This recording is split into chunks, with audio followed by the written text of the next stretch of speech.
دوستو اپنی مزاج کے اندر وہ چیز پیدا کریں، قرآن مجید کی محبت اور قرآن مجید کے لیے غیرت اور قرآن مجید کے تحفظ کے لیے جذبہ اور قرآن مجید فرقان حمید کے ساتھ اپنی لازوال محبت اور وابستگی اور قرآن مجید کو پڑھنے کا، تدبر کرنے کا، قرآن مجید کی تعلیم کو عام کرنے کا، قرآن مجید کے اداروں کو مضبوط کرنے کا جذبہ اپنی طبیعت کے اندر پیدا کریں اور بتائیں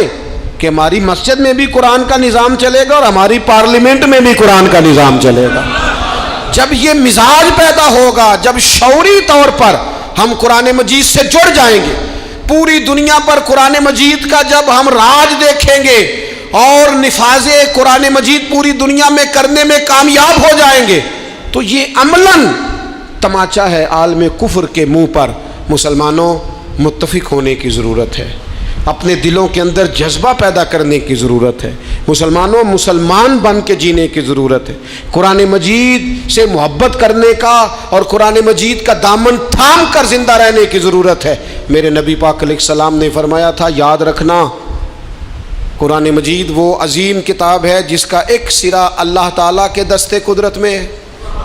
جو اس کی شان کے لائق ہے، اور فرمایا دوسرا تمہارے ہاتھوں میں ہے۔ قرآن کو کبھی چھوڑنا نہ، ورنہ گمراہ ہو جاؤ۔